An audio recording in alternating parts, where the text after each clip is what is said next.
everybody. Welcome Hey. to our show. My name is Aurora, And my name is Monique. and we welcome you to our podcast. What do we call this? Third episode? Yeah. Because, Yeah, it was supposed to be a do-over kind of thing, but yeah, we did manage to do a mini podcast. And so this is yeah, pretty much our third one. We're just going to go with our regular show now. yeah. The second one, it recorded everything but my voice. It was a great show. We had so much fun doing that. But anyway, we are very glad that you guys have joined us, and we also want to extend an open invitation to any of our my papers are falling off. Any of our star families and ET friends out there who have Yeah. something productive or positive to contribute. Right. And don't feel like you can't come in because I put a please do not disturb sign on my door. I did say, unless you're an ET, because that was meaning for my human family who decides to be really loud and take over. But you guys can be loud all you want if, you come for the good and have a good message. Yeah. Yeah, definitely, Welcome Tom. you. You can make your presence known anytime. However, please don't mess around with our electronics, okay? Yeah. The first episode we did, there was the echo, all right? The second Right. episode, we had issues with the sound. And what's interesting is yesterday when I had my Zoom meeting with my Exoconscious group, there were people in that group who were bringing up that they've been having technical problems all of last week. So there's Yeah. definitely something going on. I don't think they're picking on us specifically. But Right. in any case, feel free Well, to some make of them your can't help it, I presence guess. known. They're high vibration. I'm sorry? What's that? Some of them, I think they can't help it if they're real high vibration. I think it just, Yeah, our electronics can't handle it. Well, they're going to have to be more creative and find another way. Yeah. Anyhow, so what we wanted to talk about today is basically what we tried to talk about when the recording didn't work, and that is, how does it feel when you're actually having an experience or an encounter? What does that look like? How do you even know that you're having some sort of an experience, with some being from another realm? There are as many ways to experience this as there are individuals, I believe. Monique, why don't you go first and tell us a little, how do you know that you're having contact with a being? Oh boy. Yeah, that's a loaded question for me.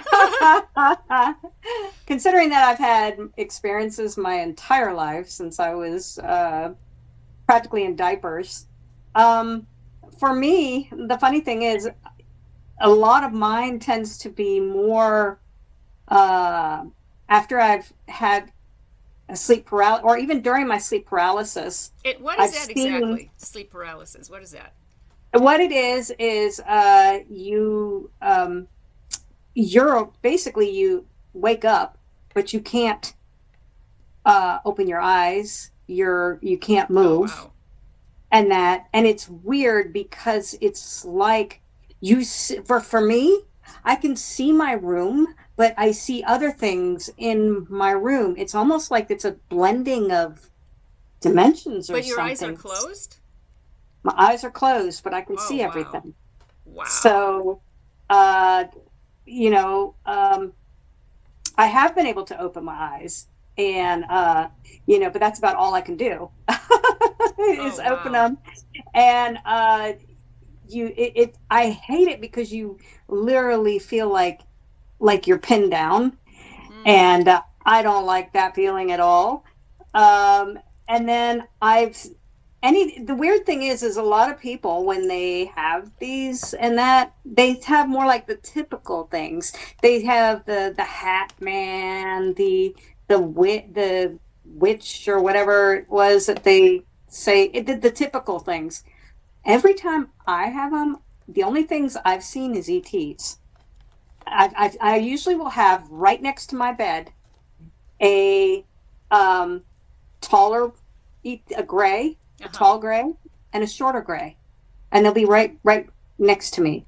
It's so weird. And I actually once, I remember saying, "Hey," it looked like, to me, I wasn't in this particular thing, I was in a dark room and it wasn't my bedroom. I'm thinking it was some kind of ship because I remember um, seeing ET children and they were coming around me. Oh, wow.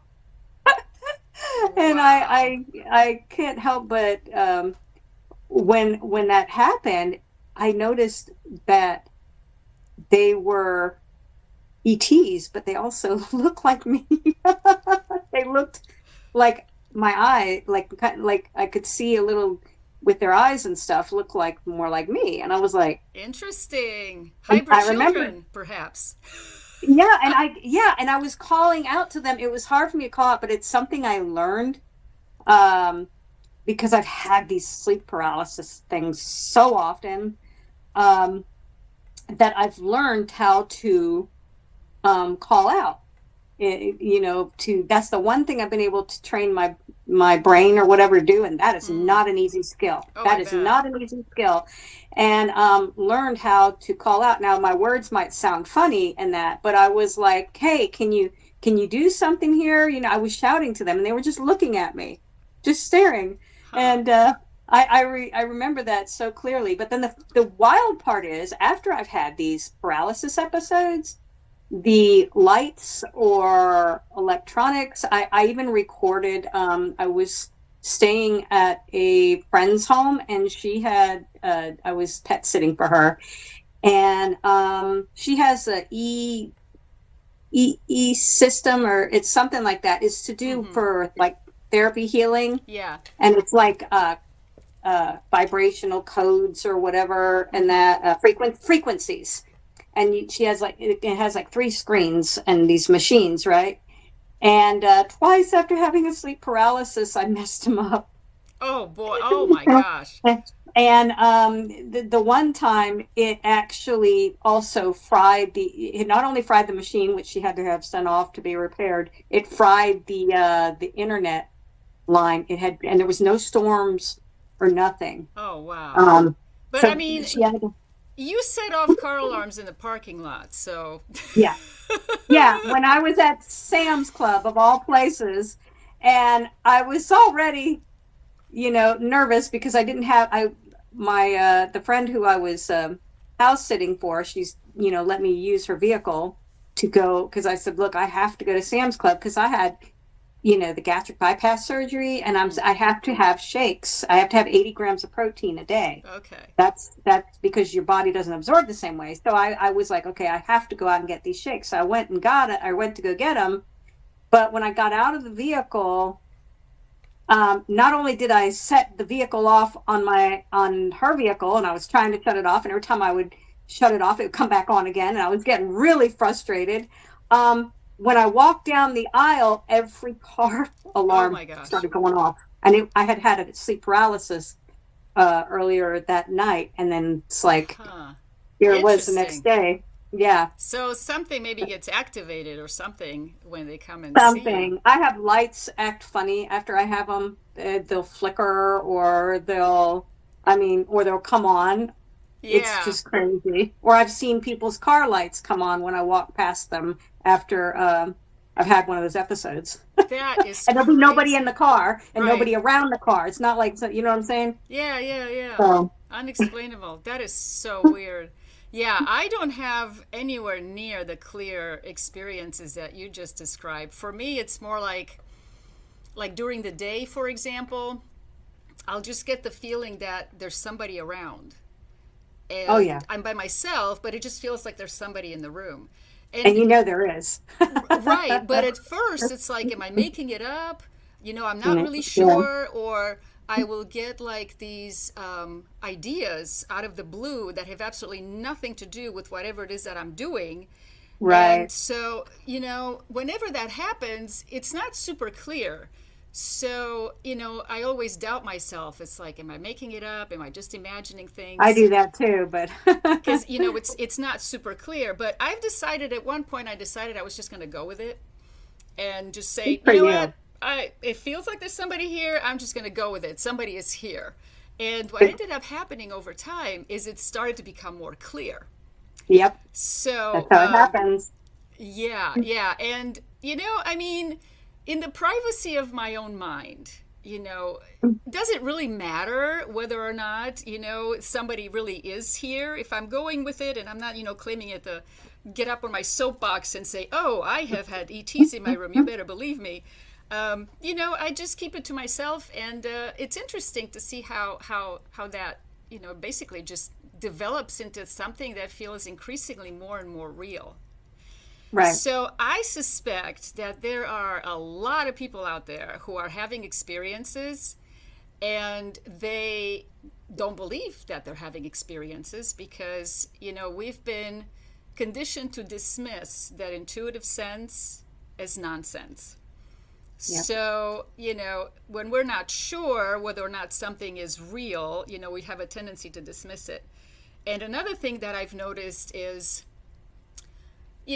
let's say me and a friend are at a C5, we're looking up at the sky, I see something, like a UFO, and I go, oh, wow, did you see that? And my friend who's sitting next to me said, no, I didn't see anything. In that moment, I immediately start to doubt what I saw with my own eyes. That's so right. Isn't it interesting how we have this tendency to trust what somebody else didn't experience as opposed to what we experience ourselves? Yeah. And that's I tend to do that too, though. I listen, the doubting Thomas, the negative. Yeah. I tend to, a lot of times, I can have 100 people say something that feels positive, that resonates with me. But all it takes is just that one person, and then I start doubting myself, and I wonder how many people can relate to that. And also, by the way, I wanted to say I don't want to. I'm not trying to stand on my soapbox here either with the whole, it just seemed weird to me. For me, Now other people might say, oh, it's just a coincidence, and that's fine. They're entitled to. I don't think with you it's a coincidence. I've been around you. Okay, stuff that happens around you is not doesn't happen by coincidence. Okay, there's definitely something there. There was something else that I wanted to say. Oh yeah, about how do you determine that something is real? Like I said, with my friend, if she confirms that, hey, I also saw the UFO, all of a sudden that makes it more real, just because another person saw it. But ultimately, really what it means is that me and this other person have co-created an experience that really doesn't make it any more real than it intrinsically is. Right. Just because another person saw the same thing, that doesn't mean that makes it more real. I mean, if I saw it, then it's real for me. Right. If another person didn't see it, that doesn't make it less real for me. It doesn't mean it's not there. Sad that we often feel like, and I'm guilty of it too, as you know, that we need someone else to validate it for us. Yeah. Our own experiences. And it's like, if we really strongly, intuitively feel that it was a message for us or giving us a sign, then why should we doubt it? You know what I mean? That's maybe even kind of an insult to whoever's sending us that, exactly, and then we sit there, we go, I wonder if I'm just using my imagination. And, I had a session with Mary Rodwell, and she is, very well known in this field. But in any case, she showed me how to tell the difference between when I'm using my imagination and when I'm not. And she brought up a really good point that when I am using my imagination, I'm not questioning whether or not I'm using my imagination. It's like, I know I'm using my imagination. Your voice just went out. My voice just went out? Yeah, it's weird how that happens. Back, but it went out for a few seconds. That's the same thing that happened when with you were first trying episode. To explain something important there. Yeah, well, the difference between using your imagination and not. Like I said, when I use my imagination, I don't doubt myself that I'm using my imagination. But, when I do doubt myself, it's probably because I'm not using my imagination and it's something else is happening, And the other thing is, even if we use our imagination, we cannot imagine non-existence. Right. Whatever we imagine exists somewhere. Right. Clearly in our mind. Maybe it doesn't exist in this 3D reality that we are all co-creating. That's, somebody else can validate for me, but it still exists. And so I think that it's important for us to sort of try to redefine for ourselves, really, for each one of us, however we understand it, what exactly is real? What does that even mean? Right. Is it I real actually have because somebody something else wild sees to it? share Or on that what's that? that topic. I have something wild to share on that topic. There was a study done. I remembered reading about it at some university, and they had a group of people, all imagine one person came up with a being or whatever in their head, right? And Yeah. then all the other Mhm. ones uh, who were around them also thought about it. And I guess things started to happen after, to where the study was, and it, I don't know, they're saying could bring into existence, but then I'm thinking, well, maybe it existed all along, It you did. know, It did. and It just just one brought it into their person tuned in awareness. on it, and Yeah, it's just like, for example, if you and I are walking and I'm pointing to the sky and I go, "Oh, you see that airplane?" And you look up and you say, "No, I don't see it." And then I point and kind of guide your eyesight in that direction, and all of a sudden you see it, and it's like, that doesn't mean it wasn't there. It's been there all right, along. You just now focused on it, and yes, so you recognize that it exists. I really think it's the same exact thing with what you're describing, right, with the group of people who got together that did the and study, yeah, yeah. if you help each other basically to focus on the particular frequency that that being is putting out, a lot of people can experience that same being, because everything is here all at once, and it's Well, look really what happened just with a the matter. Council of Eight. Right, right, exactly. Yeah, that's interesting. The Council of Eight is 8 beings basically who are in contact with quite a few of us. Monique, Mhm. myself, and a few other people from my exoconscious group. And it's pretty fascinating to see how we each get messages from them, and then we validate one another. Because a couple Mhm. of us get the same message. So that's really pretty interesting. But And we have Zark, who's the mischievous one, who plays. yes, He's got a sense of humor, and right. likes to put my earrings, like, all of a sudden. Well, one actually undid the earring, Oh, that is and a it was wild on story. sealed, Yeah, yeah. and just all of a sudden, or I'll find them neatly placed on the bathroom floor, or some kind of That is silly, crazy. That silly is stuff. really crazy. But he's done it to other people too, where Oh it's yeah, like but he moved my crystal in here, and then Kevin's his wife's shoes his wife's that he shoes. Yeah. rearranged. I know. Yeah, that's It's always my earrings. He messes around with them. So I'm like, okay. And I'm like, okay, Zark, I know that's you. yeah. Well, I think a lot of the people out there who are interested in the subject, as far as UFOs and ETs, if they were not having contact or experiences on some level, even if they're not consciously aware of them, if they didn't have those experiences, they would not be drawn to these Right. shows, to all of, this Right. topic of That's true. UFOs and so on. So there's got to be something there that is, triggering their curiosity. I mean, before 2020, when I had, my epiphany, it was one of my epiphanies. They've been happening throughout my life, but that's the latest one. I had no interest in ETs and UFOs, Yep. none whatsoever. And then when I came back from the meditation course where I had this epiphany, all of a sudden, within a couple of weeks, I had just the weirdest, most intense experience I have ever had to date with ETs. And since then, all of a sudden, now it's like, I'm fascinated. I've become like that character that Richard Dreyfuss plays in Encounters of the Third Kind. Remember how he was building I love that. the I mountain in his love living that room? movie. He started with the mashed potatoes, and then Yeah, it mashed grew to, potatoes. I've often thought about that, taking mashed potatoes and doing like. yeah, I know. At least my husband puts up with me. He hasn't moved out and taken the children. But I haven't built anything in the living room out of mud either. Yeah, But I wonder if I did that with Shams. My own. yeah, well, and that People thinking actually, I needed a padded room. right, right. That actually is a really good point, because if you are surrounded by people who are not supportive of your experiences, which is pretty much everybody out there. You know, they're Mhm. finally now starting to talk about it a little bit more openly. Right. Thank God. Yeah, you know, and they just dismiss you with it's your imagination or you're crazy or whatever, Yeah. and you don't get validated. That's very unhelpful. And, you Right. know, it leads to people isolating themselves and not knowing what's Okay. happening and not, you know, not being able to share with anyone.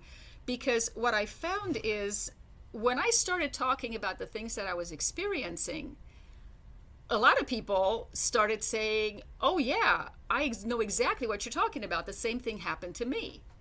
And so that made me feel a little bit more comfortable with my experiences. First of all, it's not like something totally weird was happening to me. And starting to be a part of supportive community only helped me to explore this new thing that had opened up in my life about ETs and the paranormal. And it was really important for me to be around people who were supportive and who listened. Fortunately, I have a Very. husband who's supportive, but not everybody has that. My family is supportive of me, but you're not in that situation. Yeah, no, I'm pretty much on my own with stuff. And this is why it was so important for me when I started writing. I'm writing a fourth book. I have three out Oh already. yeah.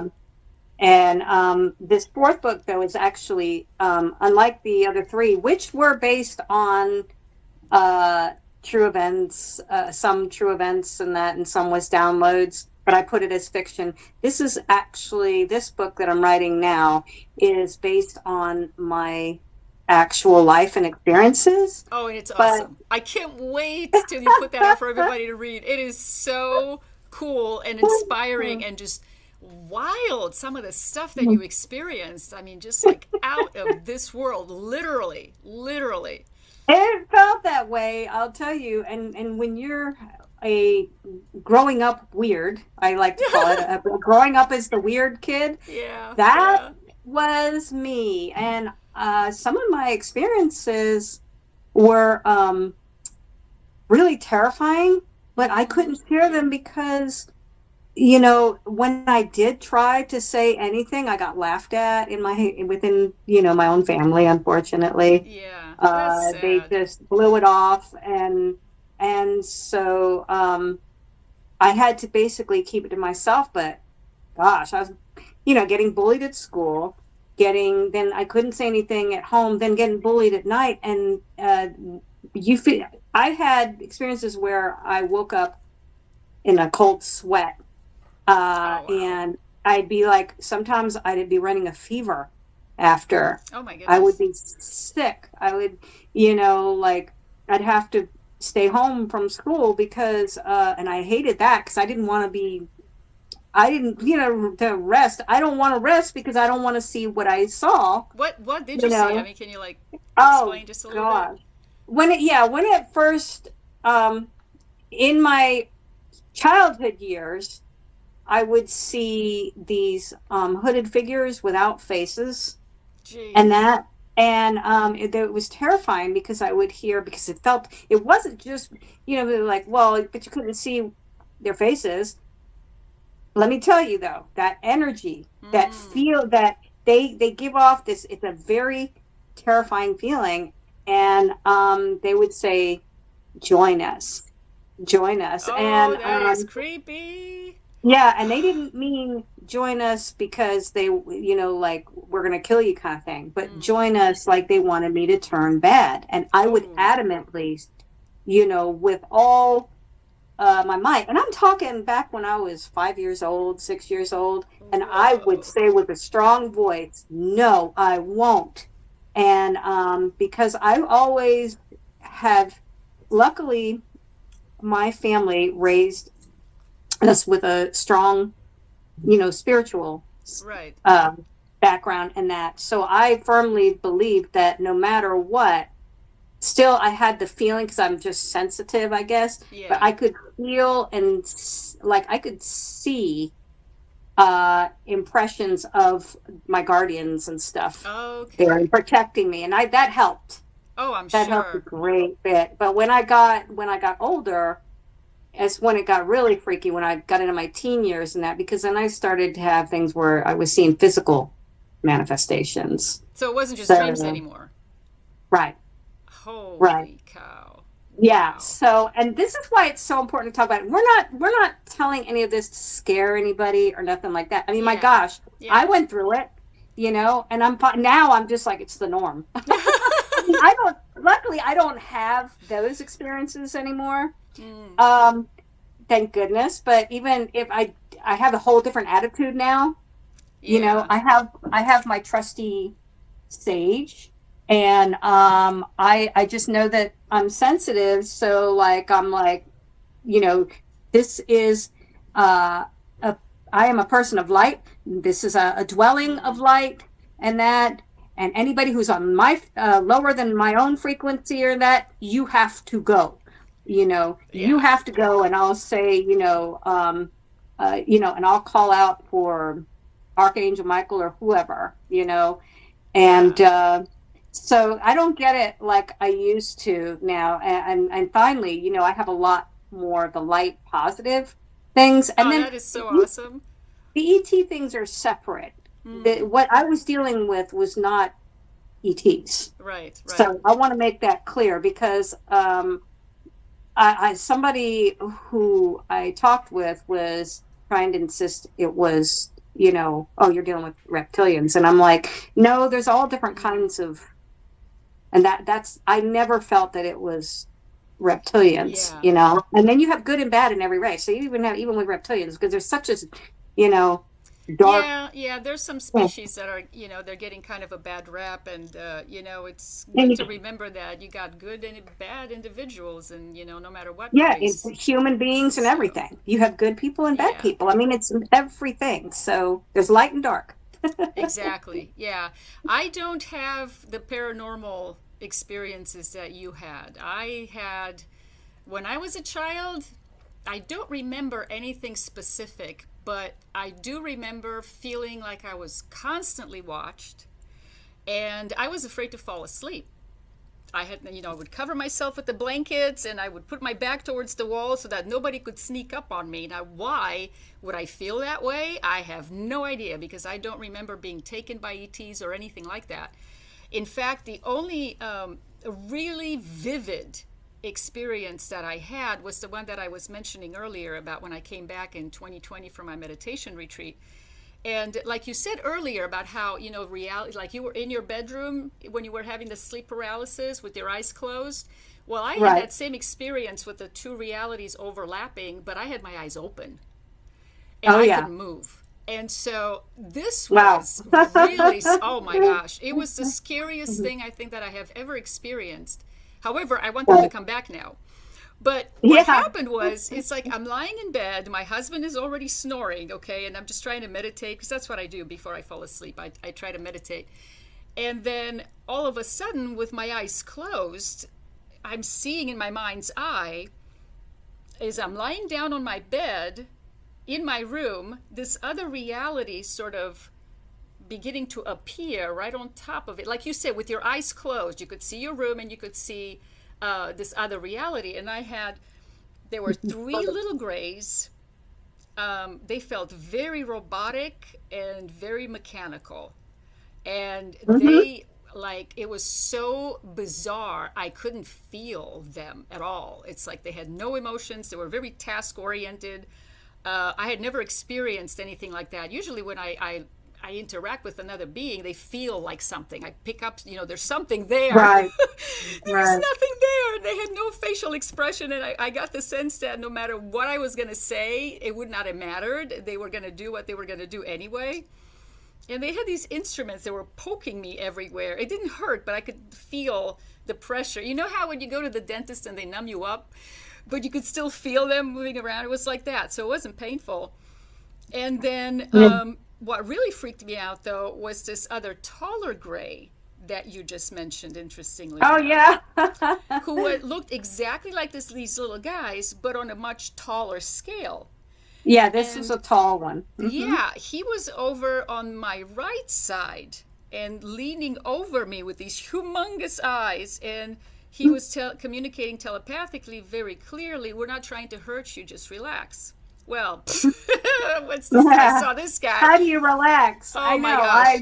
I was being stared down by the tall and the shorter one, the two grays, and they were just staring at me like this. And well, what really freaked me out was that there was no facial expression to go with these compassionate emotions. So I opened my eyes thinking, okay, I'm dreaming or whatever, thinking that it would go away. And it did not go away. It was this, I saw the same exact thing that I saw when my eyes were closed. My daughter had it too. And that's when I really started to panic. And now here's the interesting thing. I told them that I didn't care what they were doing. So on some level, I figured out they weren't hurting me. Right. But I was still terrified. And I told them, you know what? I don't care what you're doing. I just don't want to know about it. And as soon as I said that, that image of, these ETs started to fade away, and the reality of my room started to appear more clear instead of, overlapping. And as they were beginning to fade away, I was feeling less afraid. So I'm thinking, maybe I can handle this experience. And I said, okay, let's give it another try. And sure enough, they started coming back, and I'm like, no, forget it. I can't do this. And they did. They faded away. Now, the weird thing is, as I'm lying there, as soon as I can, I sit up, and there are these flashing lights outside my window. Now, I had the curtains drawn, so I couldn't see what was there, and it literally looked like emergency vehicles with their lights flashing. Oh, wow. Yeah. The only weird thing was that there were also green lights flashing, and emergency vehicles don't have green lights. Mm-hmm. So, I was a little hesitant, but I turned to my husband and I said, honey, I started to say, honey, we have some weird lights outside our window. Of course, he didn't hear me, but as soon as I finished that sentence, they were gone. And I went to look to see if anything was there. There were no emergency vehicles in the street. There was nothing. And I would have heard them if they drove away, because it was right outside my window. So I don't know what that was, to be honest. I don't know if it was a memory that maybe I dug up because I had been meditating for 10 days prior to that, or maybe it was happening in real time and I was in two places at once. I have no idea. But it really made a huge, huge impact on me. And that's what actually started me, to be interested in the subject. Yeah. I can tell you that it's interesting. I want to bring this up because, people will be like, well, why are you, with me, why are you having all these experiences? What do you think? Well, let me tell you that I'm not the only one. Oh, for sure. In my family, my daughter, now she's had only sleep paralysis a couple times, but she said the same thing. She said it terrified her though, because, she didn't know what was going on. She said she couldn't move, and she said there was two beings beside her bed, just like me. Interesting. A taller one and a shorter one. So to me, they were definitely, I tried to find out from her, but I didn't think she felt comfortable talking about it. And I'm not going to pressure her on it because she's a teenager. But, for me, I saw I saw ETs. Now, I know she's a good artist. Did she ever draw? She's amazing. I've been, because that'd be interesting. She tells me she's gonna draw. I said, you should draw ET because she's got such a gift. Yeah, she does. She's a really good artist. With drawing. And this is her first time having art lessons ever, and it's college art, because her art is so advanced. Yeah. You didn't have to start off with basic. She she just has a real natural gift. And I was like, that'll be great, because she wants to, she's enrolled. She started, in fact, we're going tomorrow for her orientation at the university she got accepted to. That is so cool. And she wants to go into crime scene investigations. Nice. And she can draw people so good. Yeah. And that she wants to go into forensics, but she's also got this talent where she can draw people, and never having art except for this last year in high school. She decided to take Yeah. for college credit, and they aren't even working on, they're just now, I think, starting to get into Mm. people, and she's been drawing people since she was little. So, Right. Yeah, I was drawing yeah, stick figures most of my life yeah, until I yeah. had Well, an my drawing, encounter. my family laughed at me, like I said before, because I tried to draw. I was trying to do for my book cover, and I was trying to draw Crocs, and they came out looking like eels. And they put it on the refrigerator. They were laughing so hard. No, my daughter put it on the refrigerator Okay. for a good old laugh. But anyways, I want to get back to the topic of um, my my mother had shared with me, and they have all had experiences in my house, but Right, right. they don't have the comfortable, you know, like me to talk about them. But I've definitely had, like, way beyond. There's always somebody, and it just happens to be me that I Right. just have to experience after experience after Yeah, crazy right. crazy things that don't make sense. And but my mother said when she was a teenager, um, her and her parents witnessed my grandparents. Sorry, like I'm not related to them, right? Um, that they saw a massive UFO Ooh. on. They lived on an island, and it was the island across from them. There was like a river in Mm, between, but okay. the UFO, it was huge, and said, I thought it was colored lights, and I found out from my mom I was corrected. It was white lights all around it, like all these Mm. white lights. But that it started that she got freaked out, and her parents got freaked out because then it looked like landing feet were coming out, but they looked like lightning, and Oh, they were coming out, and so they were all interesting. stunned Yeah. for a moment, and then when she said when they went back inside, her parent or my grandparents said, you're never to mention that, we're never to talk about it, Mm. that kind of That's thing. pretty But typical. Yeah. I That's too can't bad. help but wonder, and this is maybe me going a little bit out on a limb here, but if there might have, with the fact that they was landing in that, and the fact that they were just stood there shocked, Yeah. they say ETs, they can wipe your memory, Yeah, they do. and so it makes me wonder if there was an abduction taking place, Yeah. because that would maybe help to explain all my sleep paralysis episodes and seeing ETs. And then Yeah. my mother's had a lot of paranormal experiences, but of crazy things happening, and the whole thing, intuition, and that. I don't know why, but it seems like when you start to recognize experiences in that, Mm-hmm. uh, your intuitive senses, they find a lot of times, like especially people that have Mm-hmm. had sleep paralysis or whatever, they're more in tune. They're. Yeah. So sorry, I'm gonna be right back. Okay. All right. All right. That's okay. I can hold this on my own. Anyhow, like Monique was mentioning earlier about art, I found that when I draw, and I never started out as a good artist. Like I said, I was drawing stick figures, and then I had an experience at a friend's house during a C5. And after that, I just had this urge to start drawing ETs, and it was pretty amazing what started coming out on paper. But in any case, before that happened, I'm going to share with you a little drawing that I made of the being who was leaning over me in that event that I experienced. Let me see if I can Yay. get that going here and share And it I'm with back now. you. I can see that. I can see that. Let's see. I am going to try to find that drawing because I really believe that when we have these experiences that are, traumatic and difficult, I think that it's important to try to make peace with them in a sense and integrate them. Otherwise, they just sort of sit down, in your shadow and they fester. But anyway, this is the way that I saw this drawing when this being that was leaning over me and communicating telepathically. I could not draw the head wide enough, okay? He's got this huge triangular head with these huge eyes.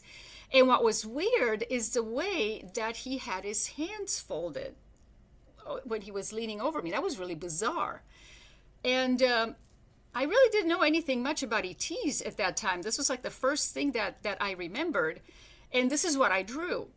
And as I started to research a little bit more about ETs, I tried to draw this picture again of that experience, and let me show you what I came up with the second time. With the hands folded like that, apparently that is a pretty typical posture for mantis beings. I love that. So That's wild. I tried to draw that individual again, and this is what it morphed into. It's, the big eyes and the triangular head are still there. Now, this is not what I saw. This is not what I saw. What I saw, I showed you in that other drawing. But as I was trying to draw that individual again, this is what came out. And so I am wondering if maybe he took some pity on me and showed himself more gray looking, because if this had been staring at me, I would have been completely terrified. Right. And so that was my first experience, with ETs. Since then, I've been drawing other things, and I will share more of those with you. But I want to show you how this basically evolved from what I initially thought I saw into other things that have been popping in my mind's eye as I'm interacting more and more with mantis beings who have, become actually a pretty important part of my life. Let me show you this next one that I drew. I apologize for all the interference, by the way. My family, my dog. Yeah, that's okay. We can't really hear anything. Anyhow, so once I decided that, hey, maybe that was a mantis being who was leaning over me in that gray, I started to see how this is a lot friendlier. And this I drew in 2022. I had that experience in 2020. So 2 years had gone by, and you can see here, I'm no longer as afraid of mantis beings. They don't look as scary anymore. Right. And so I started to get contact from one particular mantis being who's on the Council of Eight. His name is Chica. And that's a whole long story in and of itself. But as I was drawing mantis beings, this is Chica was the first to come in. Chica was the first one to appear and in my mind's eye with contact from Council of Eight. So yeah, he was one of he was the second one for me, I think. Second or third.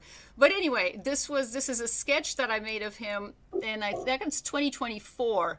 So you can see how these drawings have evolved over time, and then finally the very last one that I settled Sorry on. about my dog. Oh, that's okay. I got dogs too. Mine's sleeping right now. Anyhow, and there's my phone. So anyway, this is the final version of I Chica. love it.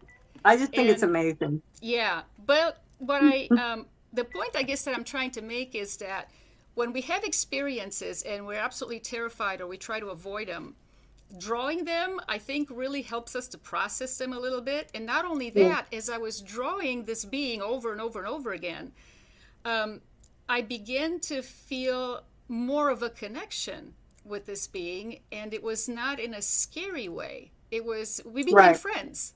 We literally became friends. So, I think it's important to try to draw our experiences as much as we can, because it helps us to integrate them. And also what I found is when I posted this drawing on Facebook, how many people replied with, "Oh, I know who this is. I have my own mantis connections." It was pretty incredible. It was really pretty incredible. And you get a lot of support that way from other people who have had, similar experiences. So, one of the reasons Monique and I started the show is because we really do want to basically showcase you guys, our audience, and we encourage you, send us your drawings, send us your stories so that we can share them with others. And if you want to stay anonymous because you're not, comfortable coming forward in public, we can do that. But I think it's a really good idea to share some of these stories, especially for those of us who haven't had the really clear paranormal experiences, or you think that you connected with a being but you're not exactly sure. Those are the types of experiences that are really important to to explore, because you may find that there's a lot more to them than meets the eye. And there's a reason that being is contacting you. Well, that mine is Sobek. Oh, yeah. That's how I ended up writing my series. But it started off, my series is called When Life and Dreams Meet, and which I kind of showed you're gonna have to before. start with telling us who Sobek is. Okay, Sobek is an Egyptian. Trying to get this on there, but he is the Egyptian croc-headed god in Egypt. He was supposed to be the crocodile god of the Nile River. Yeah, let me see if I can get out the drawing I did for you. He has, I love that. It's funny because my dreams when I was little, I just kept dreaming, and I've been having these dreams my entire life. Okay, then they stopped because it's like I finally got the message. I guess, yeah. And I would have these beautiful dreams, and it was like an ancient place. And I would see, I love that picture. I know. It was, I found this drawing. Now, here's the interesting thing about this picture. I found this drawing online because I was looking for inspiration to draw something for you, Monique, you and Sobek together. And I came across this drawing, and I was like, holy cow, this is perfect. Now, it was a full-blown alligator, and I made some changes to it, so it's not exactly the same, and I added, the background and everything, but because he wasn't a full-blown. yeah. But what's interesting is after I finished it, I looked for it again for the sketch, and I couldn't find it. There. It's not there. No, it's not. That's funny. Not. And when I drew it, I remember I asked Sobek for help because I had no idea, how to put it together in a way that conveyed how the two of you feel about each other. And he helped me, and then the drawing disappeared. I even went back in my history on my computer, and I couldn't find it. So, yeah. I love that. That's really pretty trippy. I love that. I was like, oh my gosh. Because it started off, I was just having these beautiful, amazing dreams of this beautiful place. But it was definitely an ancient place. And there was the water and palm trees and saying that. But then all of a sudden I'd be in the water swimming, and I would have a crocodile. And this is when I was from a kid. And I'm having a crocodile swimming below me, and one on each side. And I got freaked out, and I was like, but they never tried to attack me, but they would always swimming all around me. And that was the weird thing about it, because your conscious mind kicks in, and you're like, oh my gosh, they're going to eat me. But they never did. They never tried to attack me.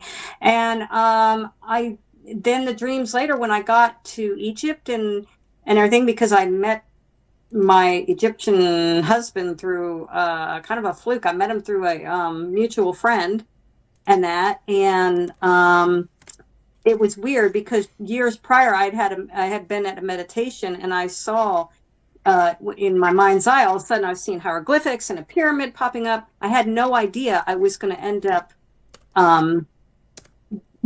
marrying an Egyptian and going to Egypt and everything. And when I went to Egypt, then I started seeing, I didn't know who Sobek was. That's the wild thing about it. I know who he was. Yeah. And I went and meditated on the Great Pyramid, and all of a sudden I saw this image of him, the side, and I heard, I had heard of him, but I didn't know anything about him. And I found out, and I want to put this out there real quick because this is really important. There are two different histories on him, and I hate it because they'll have this real negative slant on him. He is definitely not a dark being. There is, I believe, there is another croc-headed being. That's my book. Thank you. The first book I put up, yeah. There's another croc-headed being. I don't remember its name. That one I don't know much about. I don't feel real comfortable with that other one. Sobek, though, has a beautiful, loving, light energy. But there's also something else. There's another Egyptian god, and he's dark, and his name was Apep. And Apep was called the god of chaos. And Apep sometimes would, every now and then, he was a serpent being, right? A snake. Mm-hmm. But every now and then, he could, what I was saying, and this reading, this is the actual history, that sometimes his head would morph into a croc head. And the download of information I got was that he mocked Sobek because Apep, and here's another, the god, a lot of people have heard of this, the god Ra, the sun god Ra, okay?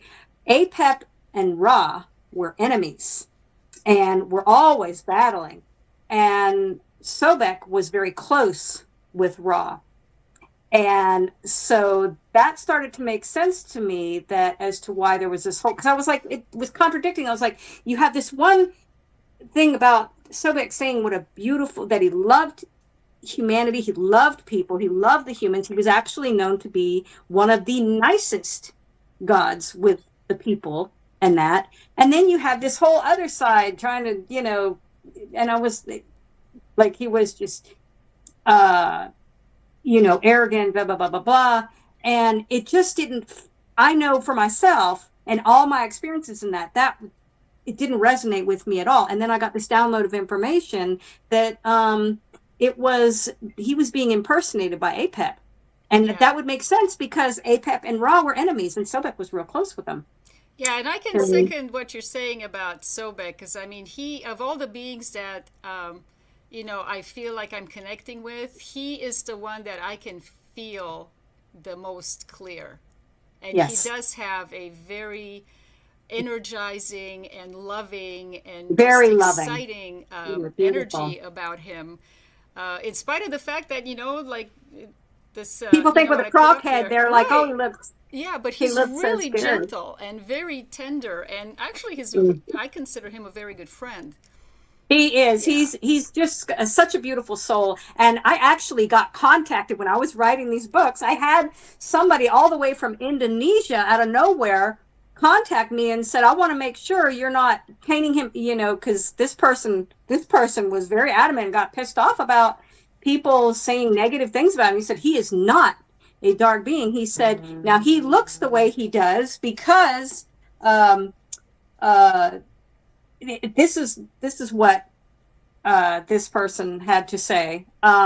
He said that Sobek fought the dark. He fought demonic entities and all that. He fought them. So he had to look. Well, if you think about the biblical, if you think of the biblical angel, not the angel with the little wings and it looks like a human and flowing hair, but the biblical angels and that would be terrifying. Actually, if you see what, so he had, but that also, like they're dealing with, warding off dark entities and that. So, and he was in charge with, it's also, he was in charge of a military, I guess, on the, what we would call like in the galactic side or whatever, he was also in charge of the military and stuff. He's a protector. Yes, he's a protector. Yeah, that is how I think the Egyptians saw him as well. They saw him as a protector. When I was on the plane, flying back from Egypt and that, and having all this experience in that, I hate flying so bad because I'm terrified of heights and turbulence. Yeah. And I did a big no-no, and I never recommend this to anybody, but I wanted to knock my own butt out. So I popped a couple Klonopins and drank a couple glasses of wine. I have a feeling you're not the first to do that, okay? And I'm going in and out of consciousness, and every time I was going in and out of consciousness, I kept, Sobek was appearing for me, and he just had such beautiful, warm, loving, and he says, and he was saying, my beautiful Monique, I will protect you now, and that, but he also felt very flirtatious, and then when I was back here at home, I was like, I told my husband and that, he's like, he better not be flirting with you. Oh, that's too funny. Yeah, but what's interesting is that the way you and I met, I mean, we were introduced by a friend, Kevin Briggs, because he knew both of us, but then something was going on with you. You were not in a good place. You were struggling with some things, and I'm just driving to a friend's house, minding my own business, and I'm getting messages from Sobek. I mean, And I had just learned about him from you very briefly. We hadn't known each other very long. Yeah. And it's like these messages are coming from him to you. And I remember I started messaging you on Messenger, typing stuff up. And I'm like, you know what? I can't keep up with it. And I finally picked up the phone and I called you. And I remember I was like, this woman's going to think I'm nuts. We don't even know each other. And I started telling you what he was telling me to tell you. And you said it totally resonated with you. It's like the two of you were having a conversation, okay? And you weren't listening to what he was saying. So he contacted me to tell you what he was, he's been trying to tell you all along. Yeah. And so, I mean, when stuff like that happens, it's just mind-blowing. Yeah, and you're not the only one, though. And then I've had other intuitives and that coming up and telling me, oh, he's around you. Yeah, they're I like, remember. they're telling me, guess who they'll be like, guess who contacted me then and said, Sobek. He is so around you, you have no idea. And the funny thing is you said even your own hubby picked up on him. Even my husband, I mean, when we met for the first time in person at a friend's house for a C5, first thing I did when you walked in, it's like there was this massive thing behind you. And I realized, holy cow, that's Sobek. And to me, he seems humongous because he does have such a strong presence, a very loving presence. And he's like 10 feet tall. Right. He's huge. He is huge. And then my husband, who's, I mean, we both have the same kind of interests, but he doesn't have, the same, I don't know what to call it, awareness, sensitivity, however you want to say it. He doesn't pick up on things. That's what made that interesting. Yeah. And he picked up on Sobek. And so, to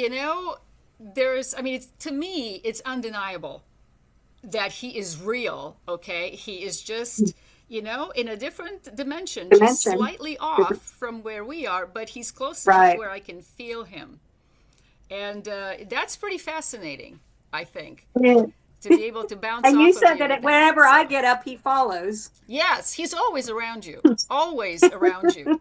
Yeah, and, and he's funny. I remember the second time. He's got a sense of humor. Yes, he was like lagging behind you by the doorway, and then all of a sudden he popped in with, guess who, kind of thing. I mean, and he's so huge. But he's like the friendly giant. Exactly. I mean, it's comical. And he is so cute just because he is so humongous, and yet he acts...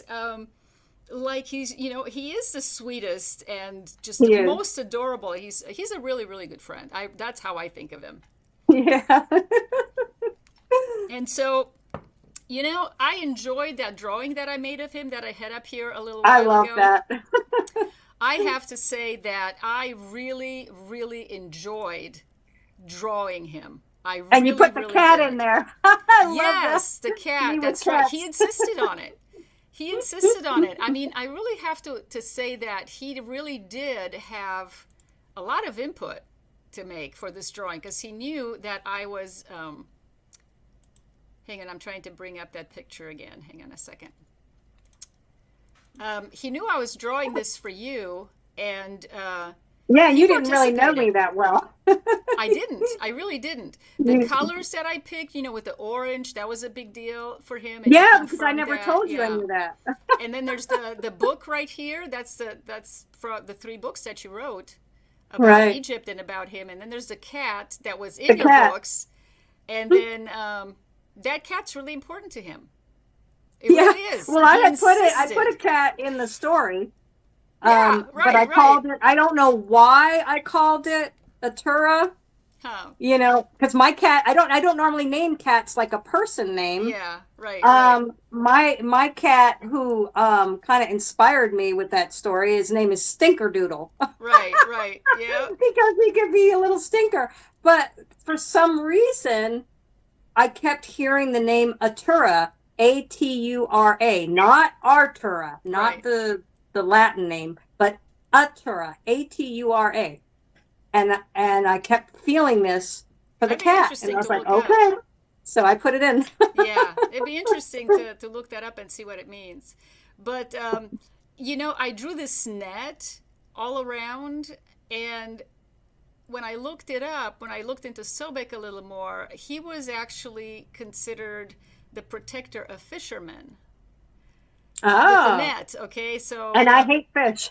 you hate fish, but you're a Pisces. I cannot stand any kind of, like, I will, even when I'm in the grocery store, I'll start to feel like I want to vomit if I even smell fish. I cannot stand any kind of seafood, none whatsoever. Well, I think it's pretty ironic that you're a Pisces, and here you are. It's like I'm eating my own kind. Caught in his net. Right, yeah, that's it. There you go. Yeah. Well, we are just about out of time. Yeah, and, we better. We, again, want to encourage you guys to send us your stories. There was one lady, actually, that you mentioned, Monique, and we didn't really have time to bring her up, but I don't know, maybe we can spend just a couple of minutes to give her a shout out. I think it's pronounced Ari. Aria.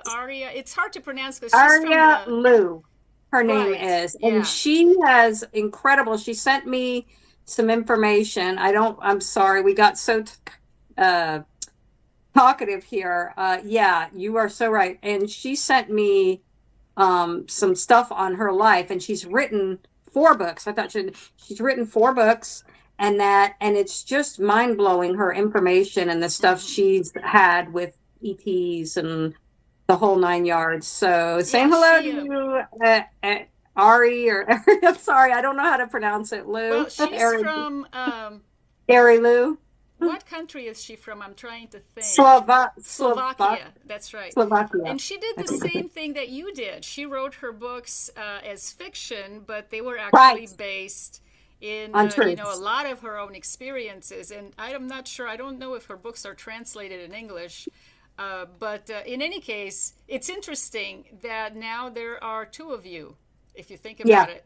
And I'm wondering how many other books out there have been written by experiencers who are, they're actually based on it is fiction, events. But it's more truth than fiction. Yeah. And if you read it, like your books, for example, I enjoyed them. I could not put it down. The 3 of them. Oh, and I want to say, I only did that for the story. I made Sobek a villain at first, but he is so not a villain. Definitely not. Well, it's a great story, and I was glad that I bought the first 2 books together. The third one wasn't out yet because they're both cliffhangers. And so when I finished the first one, I was so glad I had the second one so that I can keep going. And then I had to wait for the third one to come out. So now all 3 of them are available. So you know what? If you're going to buy one, you should probably buy all 3 because they're addicting.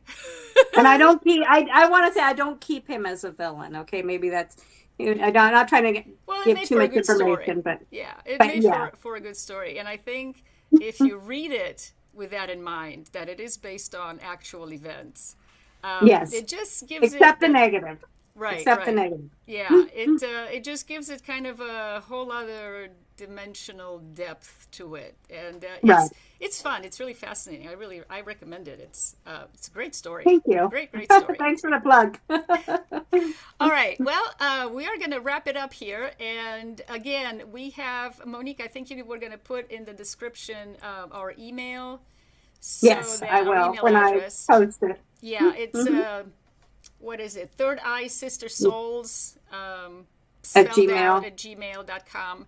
And so we encourage you to send us your stories, your drawings. Yes, so we can share them. Exactly. We want to share them with everybody. I mean, I have plenty of artwork that I've done, and that's a whole other story in itself that maybe we'll go into next time.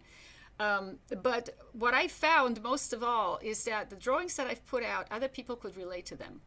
And it was pretty amazing how over the comments on Facebook, people were connecting over the drawings that I put out there because other people recognize these beings. And so I think it's really important to share as much information as you are comfortable with sharing because it'll validate other people. You'll be validating yourself, and it'll just be fun. Right, exactly. And listen, if you don't feel comfortable with your name being mentioned, we can keep you as anonymous if you just want us to share your story. Yeah, absolutely. But you don't want your name. We can do that too. Absolutely. Well, we're going to go now. We will see you guys next week. Hopefully everything recorded the way that it's supposed to. I'm about to Oh, I find hope. out. Oh my gosh, it better have. Yep, yep. All righty. Bye, everybody. Take care. Bye. We'll see you next time. Bye. Bye-bye. Bye.